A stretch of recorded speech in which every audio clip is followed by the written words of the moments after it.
pour notre réunion, pour que le Seigneur nous accompagne Oui, et je que vais prier. lui-même, il nous édifie. Allez-y. Je vais prier. Seigneur Jésus, mon Dieu, mon roi, je te dis merci, Père, parce que tu es bon. Et si tu permets ces moments, Seigneur, c'est pour que tu sois glorifié. C'est pourquoi je te recommande la parole qui va être prêchée ce soir, Père. Que cette parole vienne encore s'installer dans nos cœurs, qu'elle vienne encore nous éclairer, Seigneur, qu'elle vienne encore permettre à nos âmes de se mirer et de regarder l'état véritable, Seigneur, que nous avons devant toi. Seigneur Jésus, que ta parole vienne encore repousser les ténèbres et que ta lumière jaillisse. Père Amen. éternel, que ta parole ce soir vienne libérer, qu'elle vienne affranchir, qu'elle vienne instruire, qu'elle vienne éduquer. Seigneur, tout ça pour la gloire de ton nom. Amen. Que ton nom soit élevé, que ton nom soit glorifié. Dans le nom du Seigneur Jésus, j'ai ainsi prié. Amen. Amen. Amen. Merci beaucoup pour cette prière, Sœur Cindy. Aujourd'hui, nous parcourons un texte, donc le thème nous est donné, la promesse de Dieu ne peut pas changer. La promesse de Dieu ne peut pas changer. Nous parlons du livre d'Hébreux, chapitre 6, à partir du verset 13 jusqu'au verset 20. Qui va faire la lecture? Hébreux 6. Oui, je peux y aller. Oui, allez-y. Lorsque Dieu fit la promesse à Abraham, ne pouvant jurer par un plus grand que lui, il jura par lui-même et dit certainement, je te bénirai et je multiplierai ta prospérité. Et c'est ainsi qu'Abraham, ayant persévéré, obtint ce qui lui avait été promis. Or, les hommes jurent par celui qui est plus grand qu'eux, et le serment est une garantie qui met fin à tous leurs différends. C'est pourquoi Dieu, voulant montrer avec plus d'évidence aux héritiers de la promesse l'immuabilité de sa résolution, intervint par un serment, afin que par deux choses immuables dans lesquelles il est impossible que Dieu mente, nous trouvions un puissant encouragement, nous dont le seul refuge a été de saisir l'espérance qui nous était proposée. Cette espérance, nous la possédons comme une encre de l'âme sûre et solide. Elle pénètre au-delà du voile, là où Jésus est entré pour nous comme précurseur, ayant été fait souverain sacrificateur pour toujours, selon l'ordre de Melchisédek. Amen. Est-ce qu'on peut Amen. répéter la lecture qui vient d'être faite? C'est quoi? C'est Hébreux, Hébreux, chapitre chapitre 6, au verset 13 à 20. 13 à 20. Merci. Voilà. Donc ici, la parole de Dieu nous peut, la promesse de Dieu qui ne peut changer. Donc la promesse de Dieu ne peut changer. Il s'agit de quelle promesse ici? Il s'agit de toutes les promesses que Dieu fait. Toutes les promesses que Dieu fait ne peuvent changer. Pourquoi? Amen. Pourquoi toutes les promesses que Dieu fait ne peuvent changer? C'est parce que Dieu n'est pas un homme pour mentir. Amen. Quand Dieu sort sa parole, il l'accomplit. Amen. La Bible nous l'enseigne sur le livre de Nombres, chapitre 23, au verset 19. Nous pouvons vérifier ça?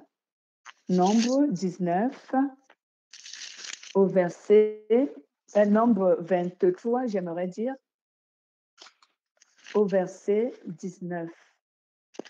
Dieu n'est pas un homme pour mentir, ni un fils de l'homme pour se repentir. Ce que le Seigneur dit, il l'accomplit.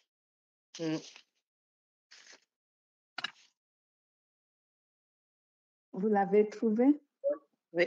Dieu n'est point Ouais, un homme pour mentir, ni fils d'un homme pour se repentir. Ce qu'il a dit ne le fera-t-il pas? Ce qu'il a déclaré voilà. ne l'exécutera-t-il pas? Amen. Voici l'une des raisons pour lesquelles tout ce que Dieu dit, il accomplit. Donc, lorsque Amen. vous voyez ce livre que nous avons, que nous appelons la Bible, les Saintes Écritures, bien aimé, tout ce qui est dans ce livre comme promesse, Dieu veille à ce que cela s'accomplisse. Et cela s'accomplit toujours. Parce que Dieu, lui, c'est Dieu. Il n'est pas un être humain comme nous. Nous, les êtres humains, nous pouvons faire des promesses et en fin de compte, nous n'ayons pas la capacité de les, soit parce que nous manquons de temps quelquefois, soit parce que nous manquons de capacité pour accomplir ce que nous avons promis, soit même parce que nous avons juste fait une promesse en l'air sans tenir compte que la personne attend de nous ce que nous avons dit. Mais Dieu, lui, lorsqu'il dit une promesse, lorsqu'il donne une promesse, il l'accomplit. Il accomplit cette promesse. Ici, la parole nous montre que Dieu avait fait une promesse à Abraham. Si je fais la lecture, je suis sur la tradition La Vie Nouvelle qui nous dit, quand Dieu a fait la promesse à Abraham, il l'a faite avec serment. Mais personne n'était plus grand que lui pour être témoin de ce serment. Alors Dieu l'a fait sur lui-même. Que veut dire ce passage? En fait, quand Dieu, et ce passage veut nous dire que lorsque Dieu fait un serment, il jure par lui-même. Parce que souvent, lorsqu'on fait un serment, l'habitude ou encore la coutume voudrait qu'on jure par celui qui est plus grand que nous. Amen. C'est pourquoi vous entendez souvent certaines personnes, par manque de connaissances, parce qu'on ne jure pas au nom de Dieu, mais ils le font. Ils disent au nom de Jésus, il dit la vérité. Ou alors, je prendrais l'exemple, lorsqu'on nomme certains leaders de nos pays, tels que les juges, les procureurs et tout, et les présidents de la République, on leur donne le livre sacré, dont la Bible, et on leur dit, vous devez jurer de faire le travail qui vous a été confié. Voilà, donc ils lèvent la main et ils jurent. Et quand ils jurent, bon, eux, ils ne disent pas au nom de Jésus, mais on sait que sur la Bible, cela veut dire au nom de Dieu, je vais faire ce qui m'a été recommandé. Donc, on jure toujours, la coutume voudrait qu'on doit jurer ou prêter serment au nom d'un supérieur, de quelqu'un qui est plus supérieur que nous. Alors Dieu, comme Dieu n'a pas un être qui soit au-dessus de lui, donc quand Dieu fait un serment, il le fait en son nom. C'est pourquoi la Bible dit ici que lorsqu'il a promis à Abraham qu'il fera d'Abraham une nation, il l'a juré en son nom personnel. Amen. C'est pourquoi la Bible dit qu'il a fait ce serment sur lui-même. Amen. Parce qu'il n'y a pas d'être qui soit supérieur à lui. Donc, souvent, quand on fait un serment, c'est parce qu'on voudrait que cela soit attesté que ce que nous disons est la vérité. Lorsqu'on fait un serment, c'est parce qu'on voudrait que ceux à qui nous faisons des promesses ou des serments, ou ceux qui doivent savoir que nous sommes sincères et que nous allons tenir compte de ce que nous disons. C'est pourquoi nous jurons souvent, c'est pourquoi nous faisons souvent des serments, c'est pourquoi nous faisons souvent ces serments pour faire comprendre aux gens, je suis sérieux, je vais accomplir ce que j'ai dit. Donc, Dieu, lui, il jure par lui-même. Il jure sur son propre nom. Et la Bible nous dit au verset 14, il a dit, oui, vraiment, je te bénirai et je te donnerai une famille. Abraham a attendu avec patience et il a reçu ce que Dieu lui avait promis. Quand des gens font un serment, ils ont besoin d'un témoin plus grand qu'eux. Le serment rend leur parole sûre et ainsi on ne peut plus dire le contraire. Je suis au verset 16, je vais d'abord m'arrêter là.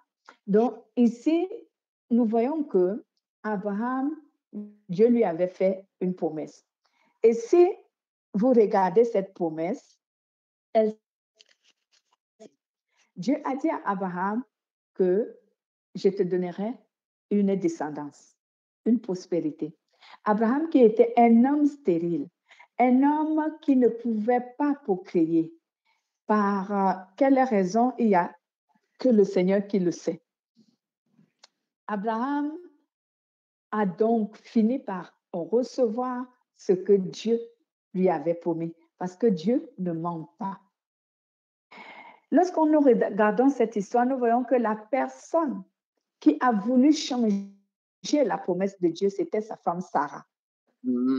Parce que Sarah, n'ayant pas vraiment fait totalement confiance au Seigneur, arrivée à une certaine année, se voyant vieille, se voyant réduite, n'a plus cru en Dieu, que Dieu était capable de tout et qu'il pouvait tout accomplir.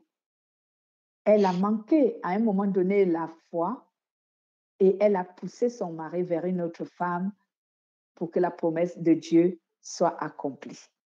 Mais est-ce que cette femme devait faire cela? Non. Mais nous aussi, nous faisons comme Sarah.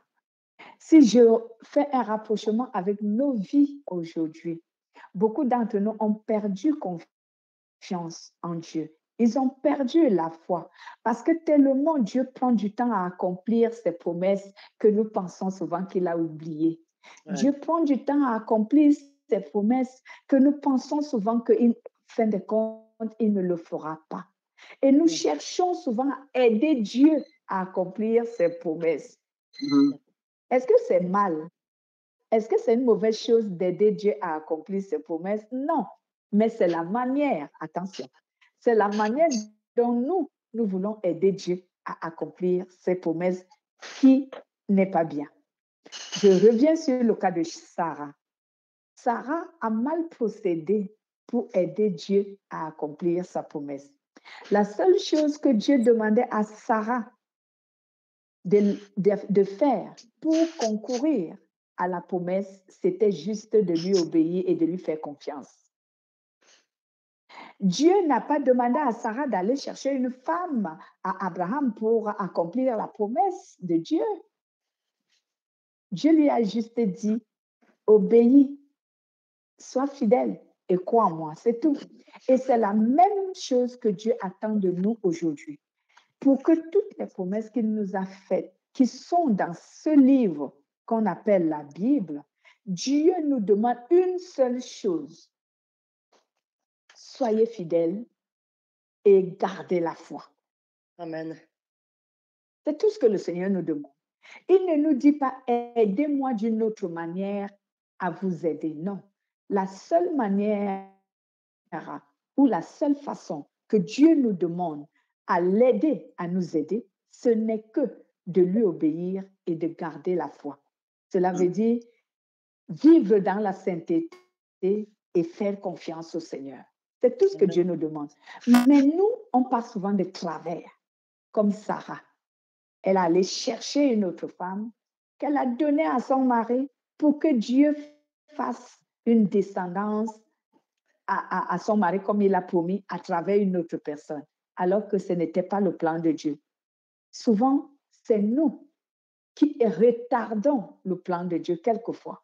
Souvent, quelqu'un me dira, mais comment est-ce que moi je peux retarder le plan de Dieu tant que Dieu décide ce qu'il veut et qu'il peut? J'ai dit une fois à l'une de mes fidèles chrétiennes, je lui ai dit, tu sais, si tu n'es pas béni, hein, ce n'est pas parce que Dieu ne veut pas te bénir, c'est parce que c'est toi qui retarde la bénédiction de Dieu dans ta vie. Elle était tellement surprise de cette parole qu'elle m'a dit, mais comment? J'ai dit, on dit que celui qui donne peu gagnera peu. Dans le livre de 1 Corinthiens, non? Ou 2 Corinthiens, chapitre 9. Mais celui qui donne abondamment gagnera abondamment. Cela veut dire quoi? Cela veut dire que si tu retardes à obéir au Seigneur, tu retardes ta propre bénédiction. Parce que Dieu, lui, il nous attend à une certaine dimension pour nous donner certaines bénédictions. Parce que la bénédiction émane de la dimension de notre relation avec Dieu. C'est ce que certains chrétiens ne savent pas. Amen. Avez-vous trouvé cette référence? Je pense que je ne me suis Quoi? pas... Un Corinthien quoi? Je pense que c'est 2 Corinthiens, chapitre 9. Chapitre 9, à partir du verset 6, si je ne me trompe pas. Oui. Où Rappelez-vous. la Bible dit, celui qui donne peu, celui qui donne peu, moissonnera peu. Et celui qui donne abondamment, moissonnera abondamment. Ouais, c'est exact. 2 Corinthiens chapitre 9, verset 6. La Bible dit en effet, celui qui sème peu, moissonnera peu. Et celui qui sème abondamment,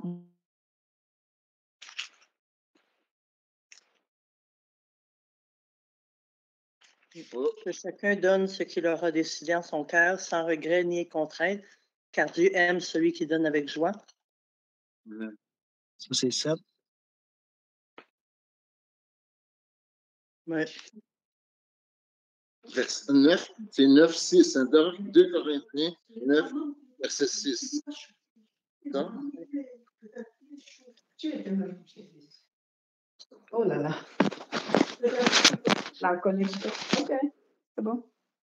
Ouais, c'est correct. On a lu le verset.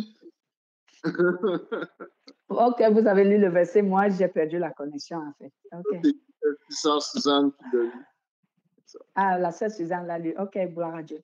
Donc, voici donc ce que je dis ici, que cette parole veut nous faire connaître que lorsqu'on obéit peu à Dieu, c'est nous-mêmes qui retardons notre bénédiction parce que Dieu, lui, il nous attend dans une certaine dimension de notre relation avec lui pour nous confier certaines bénédictions dont nous aussi nous attendons de lui. Parce que ce dont j'ai souvent expliqué aux chrétiens, que Dieu ne peut pas placer sa bénédiction entre les mains d'un insensé. Et j'ai souvent pris des exemples tels que en posant des questions, est-ce que lorsque tu as quelque chose de précieux, est-ce que tu peux prendre cette chose qui est précieuse pour toi et la mettre dans une poubelle, la jeter? Est-ce que c'est possible? C'est un bon exemple. Pas du tout. Quand on a quelque chose vraiment qui nous est précieuse, on ne peut pas la prendre et la jeter dans une poubelle. Donc, les bénédictions que Dieu nous donne sont précieuses. Peu importe la bénédiction, elle est précieuse. Et Dieu ne peut pas nous la confier tant qu'on demeure dans lorsqu'on reste insensé. Donc, lorsque nous désobéissons, lorsqu'on n'a pas acquis une certaine connaissance de la volonté de Dieu et lorsqu'on n'a pas un certain niveau de sainteté qui nous permettra de savoir garder et de administrer la bénédiction que Dieu nous a donnée, Dieu ne va pas nous la confier. Voici donc pourquoi cette dame qu'on appelait Sarah, elle n'avait pas compris qu'il y a une certaine manière dont Dieu nous recommande de l'aider à nous aider à obtenir ce qu'il nous a promis. Et cette manière, ce n'est que lui obéir et garder la foi. Mais elle a pris une autre procédure qui n'était pas celle de Dieu. Et en l'accomplissant, elle a encore compliqué la bénédiction que Dieu voulait donner à Abraham. Elle ne l'a pas empêché, bien sûr, mais elle a compliqué la situation. Pourquoi? Parce que en ayant donné Agar à son mari, elle a fait en sorte que son mari ait un autre problème parce que pour Dieu, il n'était pas prévu que Abraham devait avoir un enfant avec une autre femme avant Isaac. peut-être après Isaac, mais pas avant Isaac. Parce que c'est de Sarah que Dieu voulait donner une descendance, une prospérité à Abraham. Donc, cette prospérité devait venir de la femme légitime d'Abraham. Mais cette dame, par manque de foi, elle a fait en sorte que cette promesse de Dieu avait retardé. Et elle a pris, si je peux dire cela, elle a plutôt compliqué l'accomplissement de cette promesse de Dieu. Mais néanmoins, elle n'a pas empêché que cette promesse de Dieu s'accomplisse. Parce qu'elle s'est retrouvée, lorsque tu te repens, la promesse de Dieu va toujours s'accomplir. Mais si tu ne te repens pas, tu risques même d'empêcher la promesse de Dieu de s'accomplir. Vous le savez? C'est là où je vais vous donner maintenant certaines explications sur notre vie. Il y a certains d'entre nous, en tant que chrétiens, qui n'avons pas obtenu ce que le Seigneur avait promis de donner ou de faire de nous parce que nous avons nous-mêmes empêché au Seigneur de le faire. Lisons un peu Jérémie chapitre 18, versets 7 à 10, et je vais vous expliquer cela. C'est un passage qui nous servira d'édification pour comprendre ce que je veux dire. Jérémie. Jérémie quoi? Jérémie chapitre 18, au verset 7 à 10.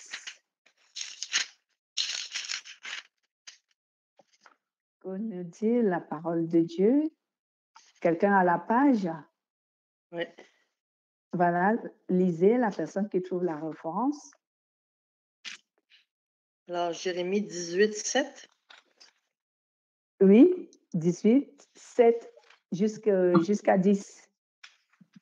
Une fois, je décrète de déraciner une nation ou un royaume, de le renverser et d'amener sa ruine. Mais si cette nation que j'ai menacée cesse de mal agir, je renoncerai à lui envoyer le malheur que j'avais projeté contre elle. Et si par contre je parle de construire et de planter telle nation ou tel royaume, mais que cette nation fait ce que je considère comme mal et ne m'écoute pas, je renoncerai au bien que j'avais parlé de lui faire. Voilà. Écoutez bien, vous avez bien entendu la lecture. Dieu dit, tantôt, je parle à propos d'une nation ou d'un royaume, d'arracher, d'abattre et de faire périr. Mais si cette nation, à propos de laquelle j'ai parlé, revient de sa méchanceté, je regretterai le mal que j'avais médité de lui faire. Et tantôt, je parle à propos d'une nation ou d'un royaume de bâtir, de planter, mais si cette nation fait ce qui est mal à mes yeux, sans écouter ma voix, je regretterai le bien que j'avais eu l'intention de lui faire. La parole est claire. C'est à partir de ce niveau que Dieu peut ne pas accomplir une promesse qu'il a faite. C'est pourquoi dans nos vies aujourd'hui en tant que chrétiens, lorsque Dieu n'accomplit pas l'une des promesses qu'il nous a promis dans cette parole, il faut qu'on se pose la question, qu'est-ce qui s'est passé pour que Dieu ne la promette pas, ne l'accomplisse pas? Frère Pierre, nous avons parlé de Jérémie 10 et 18 au verset 7 à 10, qui nous parle des erreurs que nous commettons qui peuvent amener Dieu à ne pas accomplir une promesse qu'il nous a faite. Donc, lorsque Dieu promet, par exemple, je ferai de telle nation une nation bénite, si lui-même il dit que si cette nation fait du mal à ses yeux et que cette nation ne se repent pas, lui, Dieu, il va se retenir de faire le bien à cette nation.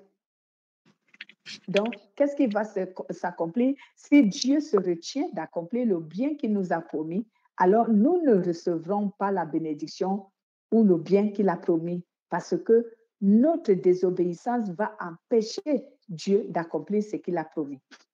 C'est pourquoi vous voyez certains chrétiens aujourd'hui. Ils sont dans leur vie, le Seigneur ne manifeste pas. Et ils pensent que, soit parce qu'ils ne sont pas assez puissants, c'est ce qu'ils pensent. Ils pensent que soit parce que le pasteur qui est leur leader n'est pas puissant. Ils se disent quelquefois que non, peut-être ils n'ont pas assez de grâce ou assez de chance. Ils se disent quelquefois soit non, je ne suis pas dans la bonne église, il faut que je change. Non, il ne s'agit pas de l'église. Il ne s'agit pas du pasteur. Il s'agit de toi, de ta relation avec Dieu. C'est ce qui peut empêcher Dieu de ne pas accomplir la promesse qu'il t'a faite.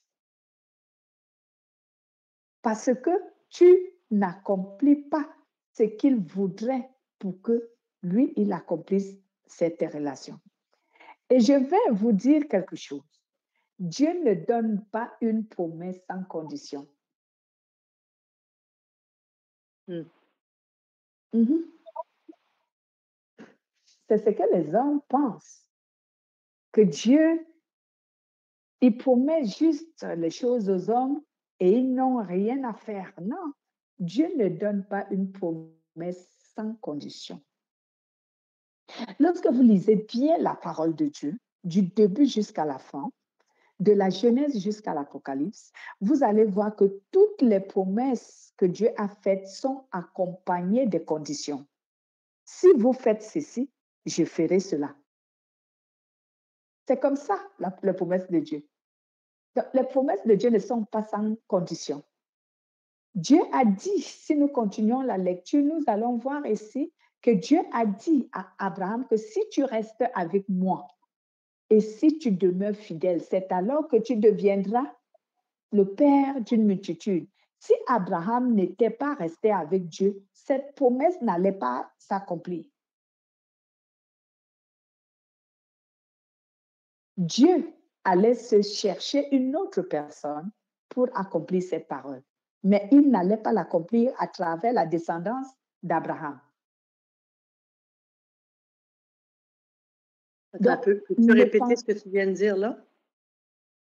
Oui, je vais répéter.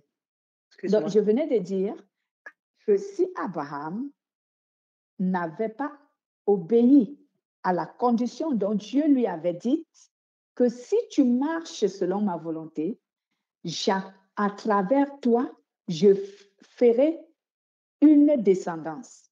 Alors, si Abraham n'avait pas obéi à la condition que Dieu lui a dite, la promesse de Dieu n'allait pas s'accomplir. Cela veut dire que Dieu n'allait pas faire une descendance à travers Abraham. Faire à travers quelqu'un d'autre, il allait changer. Il allait prendre quelqu'un d'autre pour accomplir cette promesse, parce que c'est ce que Dieu fait. Mais moi, je n'ai jamais compris pourquoi Abraham n'a pas refusé l'offre que Sarah lui a faite. Ça, je n'ai jamais compris. C'est par amour. Les hommes ont toujours péché contre Dieu par amour pour leur femme. C'est la même chose que Adam a fait. Amen. Et Abraham a répété la même chose. C'est par amour que Adam a mangé le fruit défendu dont Dieu lui avait très bien dit, ne mange pas ce fruit, mais par amour, à manger. Ouais. C'est exactement par amour pour Sarah que Abraham a pris Agar comme femme. Parce que c'est Sarah qui lui a proposé cette femme. C'est par amour. Parce qu'il voulait Sarah en lui donnant des enfants à travers Agar. C'est par amour. C'est pourquoi la Bible déclare, Dieu dit, si tu aimes ta mère, ton père, ta femme, tes enfants, et tout ce que tu possèdes plus que Dieu, tu n'es pas digne de Dieu. Mhm. C'est pour cela que cette parole intervient. Donc, on ne doit pas aimer quoi que ce soit qui soit de ce monde plus que Dieu. Ouais. Mais est-ce que Donc, ce c'est n'était par pas aussi amour. une manière, est-ce que c'était Oui. pas aussi une manière de montrer à Abraham l'état de son cœur, de réaliser que Sarah était justement une faiblesse pour lui? Ouais. Bon, je dirais pas trop, parce que Abraham était un homme de caractère. Sarah Mhm. n'était pas une faiblesse pour Abraham. C'est juste que par amour, il a voulu satisfaire sa femme. Mais Abraham était un homme, un grand dignitaire. Parce que quand Abraham prenait une décision, Sarah ne pouvait pas le dissuader de faire le contraire. Donc, on parle d'un homme dont sa femme est une faiblesse lorsque il répète les erreurs à cause de sa femme. Mais ce n'était pas le cas d'Abraham. Non. Abraham n'a pas répété des erreurs à cause de Sarah. Mais il y a certaines choses qu'il a faites par amour pour sa femme. Mm. Ouais. Donc, je ne pense pas que ce soit le cas. Ben, Mais oui, il y a certains... Oui. oui, parce que dans le fond, quand il a eu son fils que Sarah lui a donné, il était prêt à le sacrifier. Dans le fond, il était prêt à aller Voilà. parce qu'il aimait Dieu plus que tout. C'est ça. Voilà. Il aimait Dieu plus que tout, Abraham. Il aimait Dieu plus que tout. Parce que si la Bible n'en a pas parlé, mais je sais que si la Bible nous décrivait vraiment la scène comme elle s'était passée, je sais que peut-être que Sarah n'était pas d'accord qu'on sacrifie son unique fils. Mais néanmoins, Abraham a pris son unique fils pour aller le sacrifier. Et si nous lisons même bien, apparemment, il n'avait même pas informé à sa femme ni à l'enfant. L'enfant allait aveuglément à l'abattoir sans savoir qu'on allait le sacrifier. Voilà. Donc, je ne pense pas que Sarah était une faiblesse pour Abraham. C'est juste que par amour, il a commis certaines erreurs par amour pour sa femme. Et donc, l'une des erreurs, c'était de prendre Agar pour femme, pour vouloir donner à sa femme un enfant.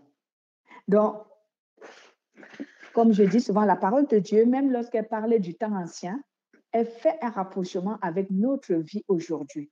Donc, beaucoup d'entre nous, les chrétiens aujourd'hui, on passe à travers les promesses que Dieu nous a faites, juste parce que nous n'avons pas fait exactement ce que Dieu nous a donné comme condition pour accomplir ces promesses dans nos vies. Et c'est pourquoi on passe à côté. Et souvent, pour revenir en arrière, certains trouvent que non, c'est trop compliqué.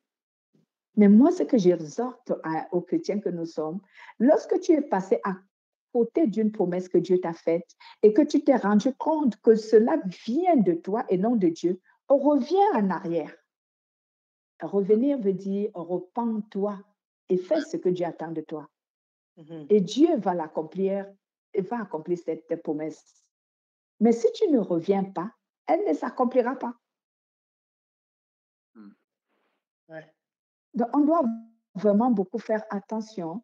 Est-ce que Dieu ne veut pas nous faire du bien? Je ne crois pas. Dieu veut faire du bien à chaque adorateur qu'il adore. Mm. Chaque personne qui adore Dieu, Dieu veut nous faire du bien. Amen. Il veut vraiment nous soulager de beaucoup de choses.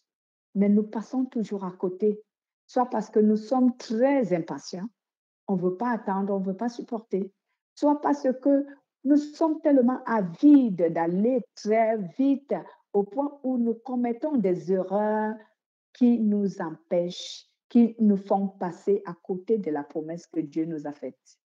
Mm. Ouais. Je me souviens que la parole nous dit, par exemple, que il a failli d'un peu pour que Dieu détruise tout le peuple d'Israël. Il a fallu d'un peu. Parce que le peuple d'Israël, Dieu leur avait donné les lois qu'ils devaient obéir pour lui faire plaisir, afin qu'il les fasse entrer à Canaan, mais eux, ils allaient vers d'autres dieux pour vouloir entrer à Canaan. Ouais. Alors, à un moment donné, Dieu s'est fâché. Et même, je dis même plusieurs fois, Dieu s'est fâché contre eux. Il y a certains que Dieu a brûlés par le feu. Il y a certains dont Dieu a envoyé l'épidémie. Vous voyez que beaucoup de souffrances se sont abattues sur ce peuple juste parce qu'ils ne voulaient pas accomplir ce que Dieu leur demandait afin que Dieu accomplisse les promesses qu'il les avait données. Et nous connaissons même la fin, que certains ne sont pas entrés à Canaan. Est-ce que c'était la promesse de Dieu d'exterminer le peuple de son peuple dans le désert? Non, il n'avait pas fait cette promesse. Il les avait dit que je vais vous faire entrer dans Canaan, dans ce pays où coule le lait et le miel. Mais beaucoup ne sont pas entrés. Pourquoi? Parce qu'ils n'ont pas accompli la condition que Dieu leur avait dite pour les amener à entrer à Canaan. Donc, d'où je disais aujourd'hui, en faisant le rapprochement avec nous, beaucoup de chrétiens passent à côté des promesses que Dieu leur a faites. Ces promesses ne s'accomplissent jamais parce que eux, à leur tour, n'accomplissent pas la condition que Dieu ou les conditions que Dieu leur a données. Est-ce que c'est Dieu qui doit d'abord accomplir sa promesse avant que nous accomplissons la condition? Non, c'est nous qui commençons. Oui. Dieu dit, si tu marches selon ma volonté, je ferai. Donc, il faut d'abord que nous qui croyons en lui, on fasse d'abord ce qu'il a dit avant que, après cela, lui, il accomplira alors ce qu'il a promis. Tel ce que nous cherchons aujourd'hui, la vie éternelle. Dieu nous a dit que si vous ne vous sanctifiez pas, vous n'entrerez pas. Donc, il s'agit de croire en Jésus et de se sanctifier. Donc, si quelqu'un ne se sanctifie pas aujourd'hui, ou encore si quelqu'un ne croit pas en Jésus aujourd'hui, parce qu'il faut commencer par croire, si quelqu'un ne croit pas en Jésus aujourd'hui et qu'il ne se sanctifie pas, Dieu dit, tu n'auras pas la vie éternelle. Donc, c'est nous qui commençons. C'est pas la sanctification qui assure le salut, là, c'est la foi. Hein? C'est bon, oui, je vais vous expliquer. Est-ce que c'est la sanctification qui assure le salut ou c'est la foi? Je vais m'expliquer, je vais vous dire. La foi et la sanctification assurent le salut. Mais comment ça se produit? Tu ne peux pas dire que tu as la foi sans la sanctification, ça n'existe pas. C'est un mensonge. Si quelqu'un dit « j'ai la foi, mais je ne me sanctifie pas », c'est qu'il n'a même pas la foi. Il a une foi morte. Parce que la foi, il y a deux sortes de foi. Il y a la foi vivante et il y a la foi morte. Ouais. Je vais m'expliquer. La foi vivante, c'est cette foi qui consiste à obéir à Dieu. Pardon, qu'avez-vous dit? Je n'ai pas compris. Non, c'est correct, vas-y. Voilà. La foi vivante, c'est la foi qui consiste à obéir à Dieu. C'est cette foi qui est vivante. Ouais. Si tu n'obéis pas à Dieu, en fait, tu n'as pas la foi vivante. Tu as une foi morte. Ouais. Ta foi, elle est morte. Donc, une foi vivante, elle consiste à obéir à Dieu. Et une foi morte, c'est celle qu'on confesse juste des lèvres que j'ai la foi, mais on n'obéit pas à Dieu. Et alors, si une personne a une foi vivante, c'est que cette personne, elle est sanctifiée. Parce que tu ne peux pas avoir une foi vivante et ne pas être sanctifié. Ouais. Oui. C'est ça. Dans le fond, c'est que moi, c'est ça. C'est la première fois que j'entends la façon que tu le présentes comme ça. Je trouve ça intéressant. Pour moi, la sanctification, ça allait de soi. Donc, j'ai jamais parlé de sanctification et de foi. Quand tu parles de foi, pour moi, ça allait comme de soi que la sanctification. Mais là, je comprends là, que tu le dissocies, là, puis ça éclaire ma lumière, là, en fait. Ouais. Amen.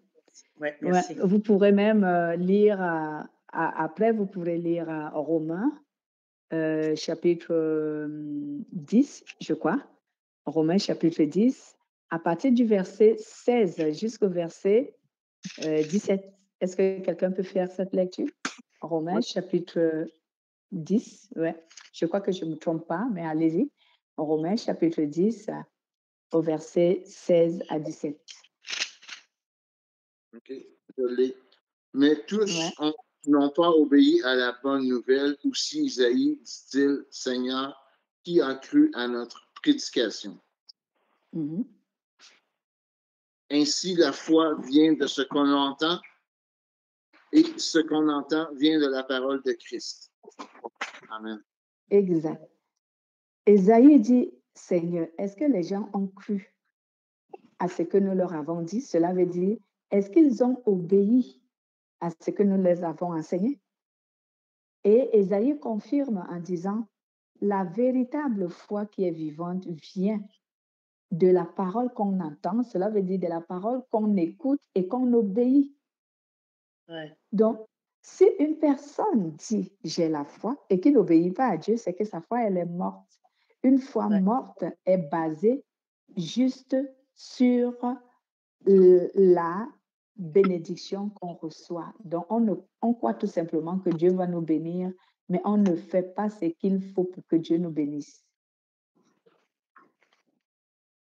On croit tout simplement que Dieu va nous délivrer, mais on ne se sanctifie pas pour que la bénédiction ou l'obéissance ou le bien vienne.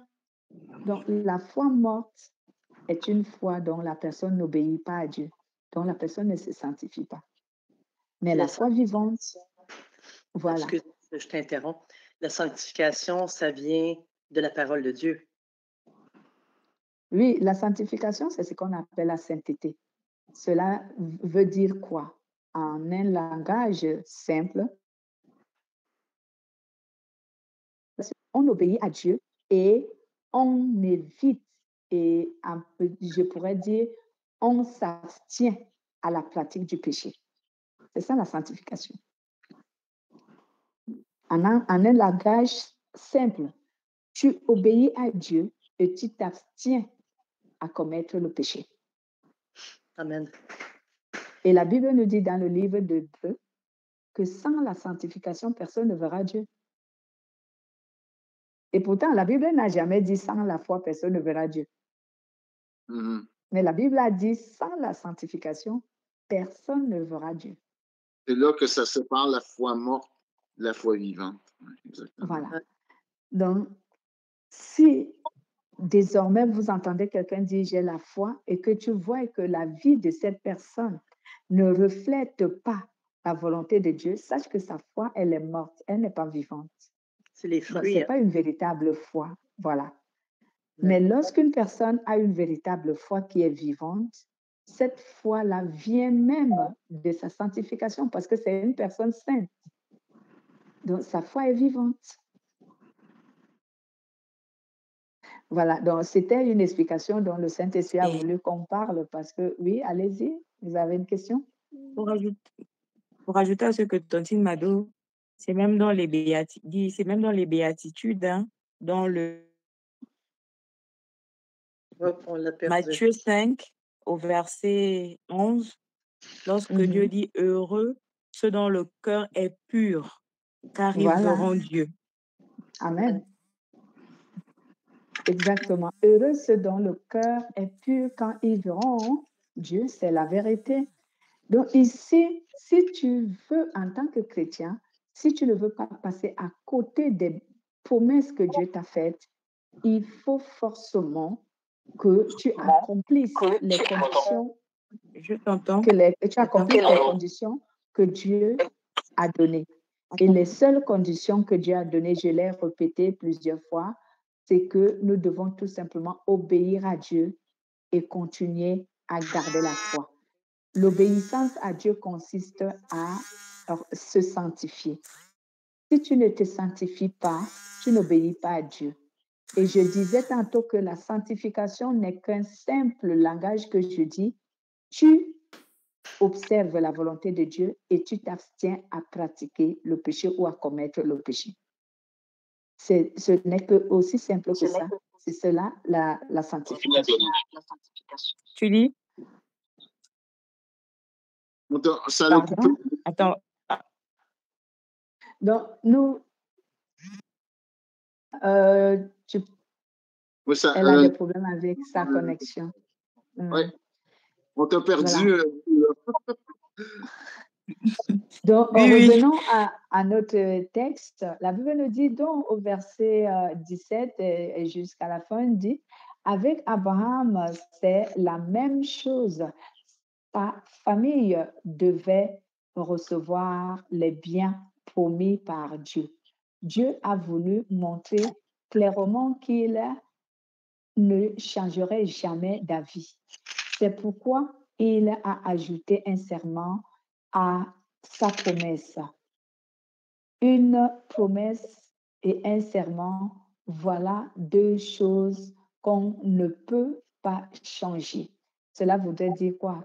Un serment et une promesse, voilà deux choses qu'on ne peut pas changer. Cela voudrait dire que quand tu fais une promesse ou un serment, il faut que tu tiennes à cela. Il faut que tu l'accomplisses pour être quelqu'un de fiable, quelqu'un de sincère, de fidèle, d'honnête.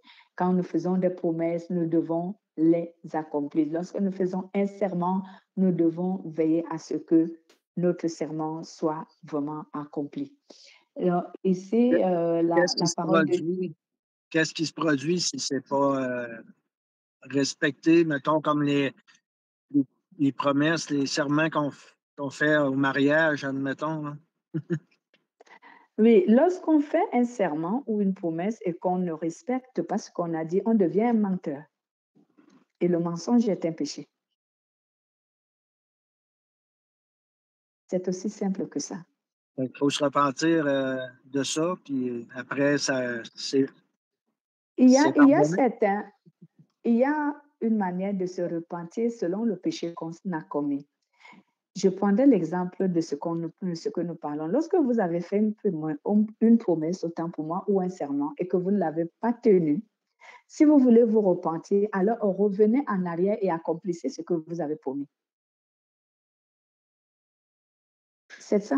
Tu ne peux pas tout simplement te tenir devant Dieu et dire, Seigneur, bon, je te demande pardon, j'avais promis de faire telle chose, je ne l'ai pas fait, pardonne-moi. Non, ça ne va pas fonctionner. Va faire ce que tu avais promis. Amen. Là, Dieu va te pardonner. Mais comme Pierre dit, je pense que c'est ça, Pierre, son nom. Oui. C'est que c'est ça, là, quand on est divorcé, Mm-hmm. moi, je ne retournerai pas mon mari, là. C'est comme on oublie ça, là. Ah, d'accord. Salut, c'est Colette. Colette est là. Sœur Suzanne, tu voudrais que je réponde à ça? Vas-y, oui. Voilà. Lorsque tu es divorcé de ton mari et que tu as fait des promesses devant Dieu que c'est ton mari pour la vie, il y a des préceptes que Dieu a placés dans la parole de Dieu. Il a dit, jusqu'à ce que la mort vous sépare. Maintenant, qui est ton mari et qui n'est pas ton mari? Dieu voudrait que chaque être humain ait une seule femme et un seul mari sur cette terre. Et maintenant, si donc tu te maries, il faut que la personne avec qui tu te maries ait été libre depuis le commencement. Cela veut dire, depuis que cette personne est venue au monde, il faut qu'elle soit une personne qui ne s'est jamais mariée avec qui que ce soit. Et c'est toi aussi, tu dois être une personne qui ne s'est jamais mariée avec qui que ce soit. Alors, si vous vous mariez, cette personne, tu ne dois jamais t'en séparer si tu as signé le mariage devant Dieu. Si jamais tu divorces, il faut que tu restes seul. Ouais. Tu n'as plus le droit de te remarier. Ouais. Et si tu veux te remarier, pour honorer la promesse que tu as faite, tu dois te remarier avec la même personne, ce n'est pas avec un autre. Ouais. Voilà. Donc, est-ce que c'est obligatoirement dit par Dieu qu'il faut que tu te réconcilies avec ton mari et que tu te remaries avec lui, la même personne? Non. Mais Dieu dit, si jamais ça te prend de te remarier, l'envie de te remarier, c'est avec la même personne. Tu ne dois pas prendre une autre personne, c'est avec cette même personne. C'est bon, je vais rester toute seule, c'est bon. Voilà. Mais si tu ne veux pas te remarier, il n'y a pas de problème, reste seul. Tu dois rester seul. C'est pour cela que la Bible dit, si un homme ou une femme épouse un homme divorcé, il commet un péché. Oui, l'adultère. Donc, l'adultère, donc, ce péché s'appelle l'adultère. Donc, vaudrait mieux, si tu as épousé une femme qui a déjà été mariée, il faut que tu te divorces de cette femme parce qu'elle n'est pas ta femme, elle est la femme de son premier mari. Oui. Et l'inverse pour les femmes aussi. Si tu as épousé un homme qui a été déjà marié, il n'est pas ton mari, il est le mari de la première femme. Donc, tu dois le libérer. OK. Donc, dans le cas où tu es divorcée, sœur, et que tu ne veux plus te remarier parce que tu ne veux plus reprendre la même personne, Dieu te dit, tu es libre, reste comme ça. Mais Amen. si l'envie te reprend de te remarier, tu ne dois pas prendre quelqu'un d'autre. Tu dois aller rechercher l'homme avec qui tu as été avant et c'est avec lui que tu dois te remarier. Là, je comprends mieux pourquoi ma mère voulait que j'annule mon mariage. Là, je le comprends. Là. Voilà, Ouais, exactement, c'est comme ça que ça fonctionne. C'est ce ouais, que la parole de Dieu nous enseigne. ouais. Je pense, Frère Pierre, j'ai répondu également en même temps à ta question, c'est ça? Ben, c'est ça, moi, dans mon cas, c'est mon mariage, il n'a pas été annulé, il n'y a pas rien qui a été. Il n'y a pas de divorce, il y a juste une séparation comme c'est là dans le moment, depuis 2019. Mais Ouais, on n'a c'est pas. pour ça. Ouais, on s'est pas rendu encore au divorce. On dirait que tout, Mhm. on dirait que toute plante, quand on vient pour s'en aller vers le divorce, on dirait que tout marche pas, tout fonctionne pas. On dirait qu'il y a quelque chose qui nous empêche de le faire. De Fait le que faire. moi, je prie tous les jours là-dessus. Tu sais que pour ma conjointe que j'ai encore, finalement, que tout Mhm. aille bien pour elle, mais c'est peut-être ça qui retient, qui empêche les choses de se produire aussi. Mais moi, j'ai pas vraiment le goût de divorcer parce que je connais un peu D'accord. la Bible, qu'est-ce qu'elle pense de ça. Mais Amen.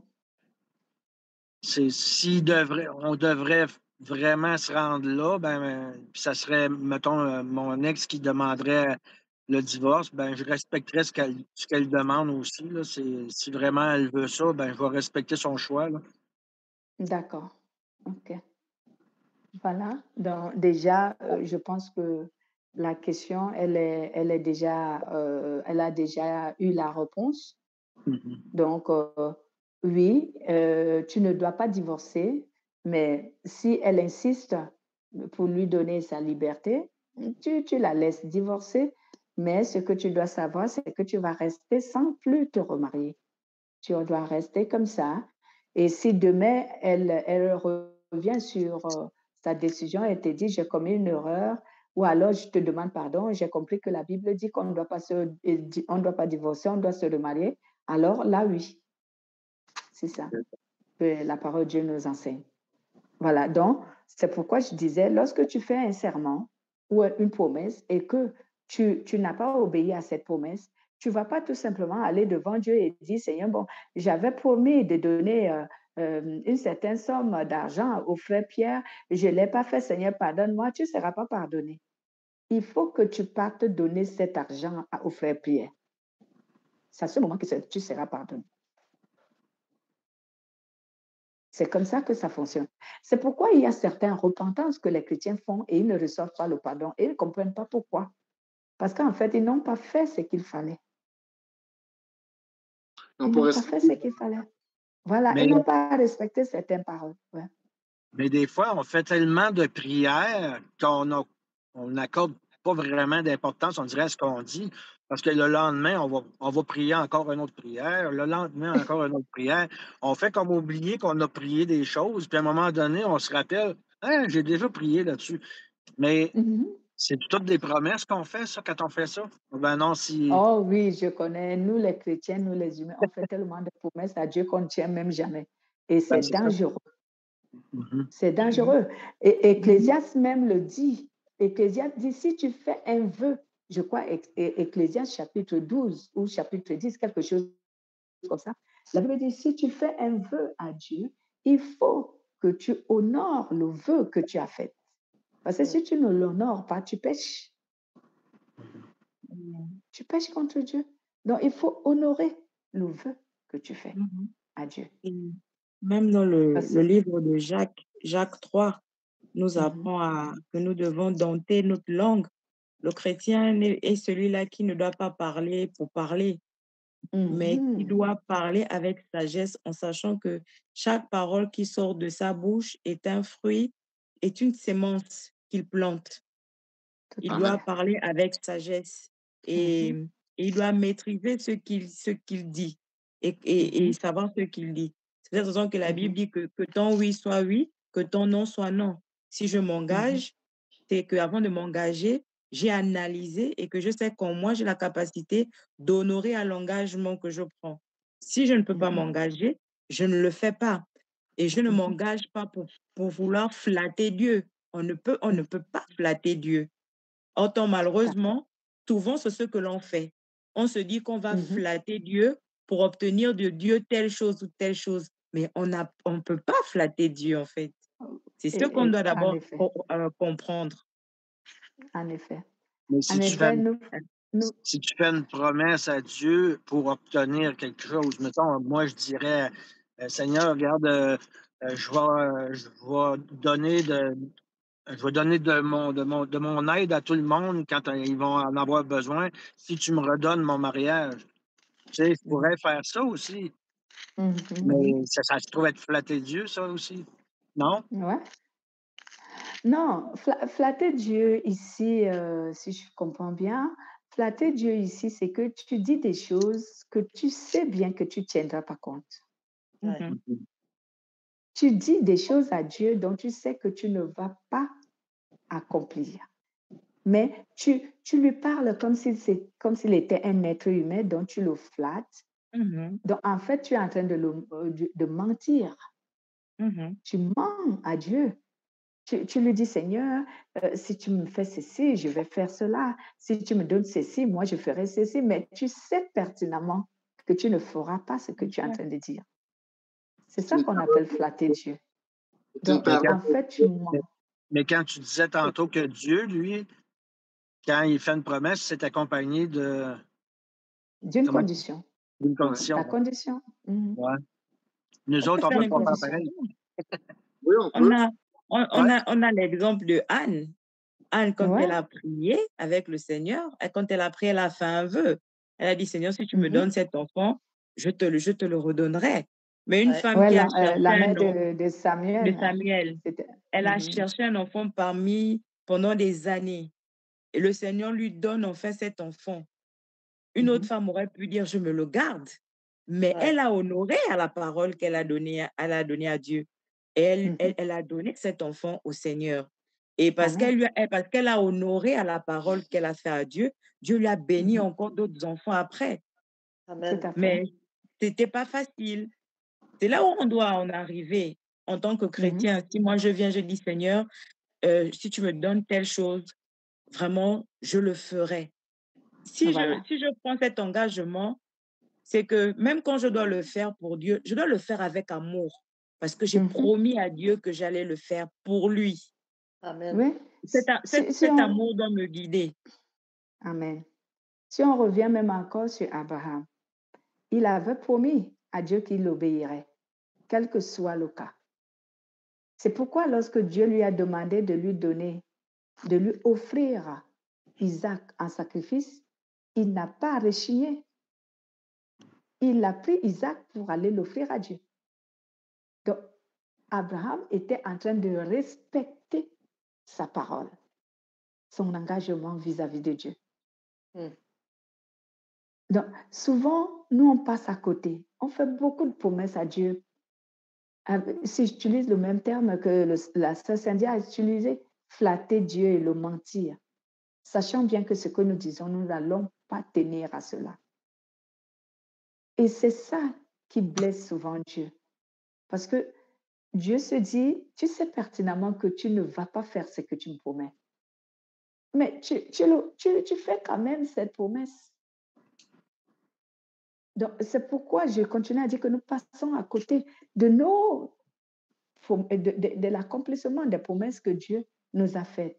Donc, on doit souvent revenir à nous-mêmes et nous poser la question, pourquoi ce que Dieu m'a promis ne s'accomplit pas? Et quelqu'un me dira, qu'est-ce que Dieu m'a promis? Toutes les promesses qui sont dans la Bible concernent tous les humains. Ça ne concerne pas une seule personne. Ça concerne tous les humains. Dieu dit, si tu fais, donc cela veut dire tout être humain. Si tu viens accomplir cette parole, les promesses de cette parole vont s'accomplir dans ta vie. Ouais.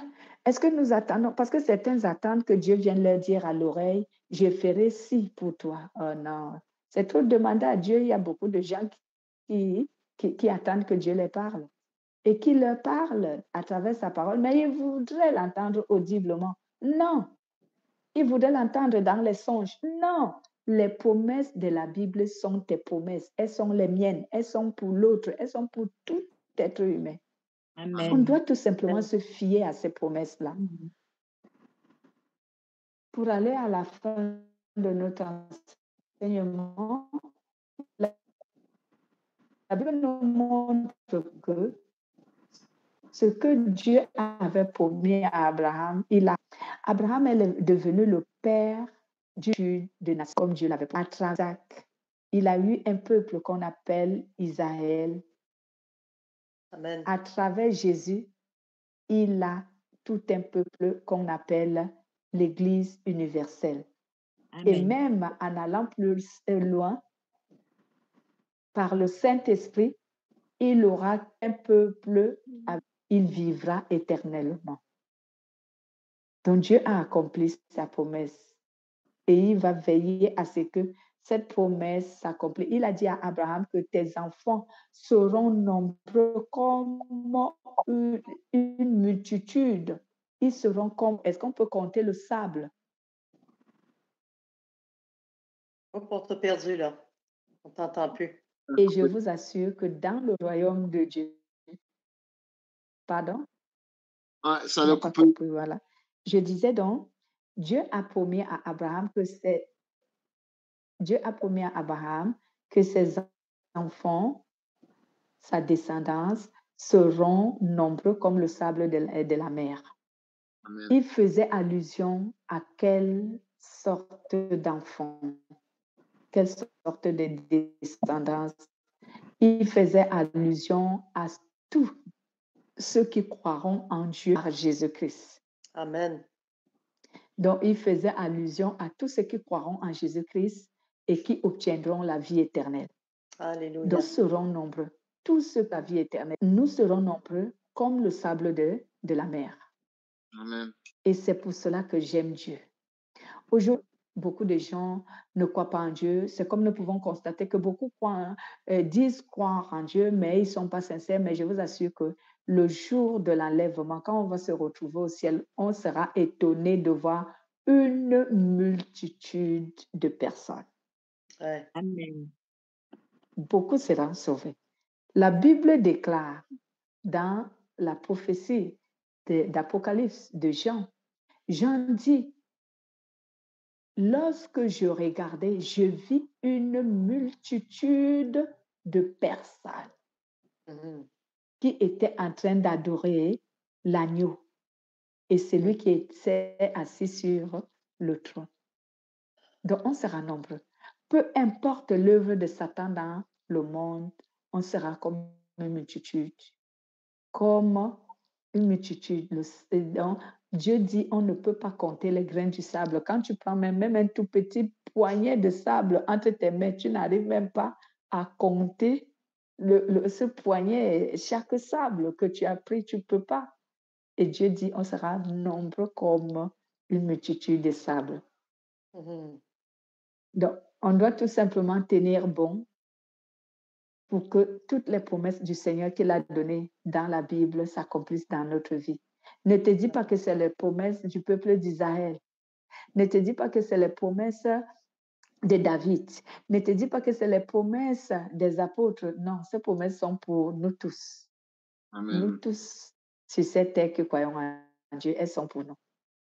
Et elles s'accompliront si nous aussi, nous accomplissons les conditions dont Dieu a données. Elles s'accompliront pour nous. Alléluia. Voilà le message que notre livre d'Hébreux, chapitre 6, verset 13 à 20, voulait nous faire comprendre aujourd'hui. Est-ce qu'on a d'autres interventions? C'est très bon. Amen. C'est clair. Amen. Gloire à Dieu. S'il n'y a Amen. pas d'autres interventions, Sœur Suzanne, vous pouvez prier pour la fin de notre réunion. Remercier le Seigneur. Je vais fermer ma parole. Allez-y. Alléluia. Alors, Père Céleste, on te remercie pour ce message que notre sœur a apporté aujourd'hui. C'est un message qui nous fait avancer dans la foi, qui est édifiant, Seigneur Jésus, et puis qui fortifie notre foi, Seigneur. Alors, on te remercie pour cette femme de Dieu, cette femme obéissante, qui, dimanche après dimanche, fait des lives comme ça, alors qu'elle pourrait faire bien d'autres choses. Mais elle répond à ce que tu lui demandes et elle est obéissante. Alors, je te demande de la bénir abondamment. Bénis sa fille et sa petite fille. Amen. Je te prie Amen. d'accompagner sa fille, de lui donner le repos dont elle a besoin. Et puis, c'est un moment de grande réjouissance. Un enfant qui vient dans ce monde, c'est une grande bénédiction pour la maman, la naissance de Amen. cet enfant-là. Alors, je te demande de bénir tous les gens qui étaient rassemblés aujourd'hui dans ce live. Et puis, on te remet cette année devant nous. On te demande Amen. de nous faire grandir dans la foi et dans l'obéissance, dans le puissant nom de Amen. Jésus. Amen. Amen. Amen. Amen. Amen. Amen. Amen. Soyez Amen. bénis. Soyez Ben, bénis.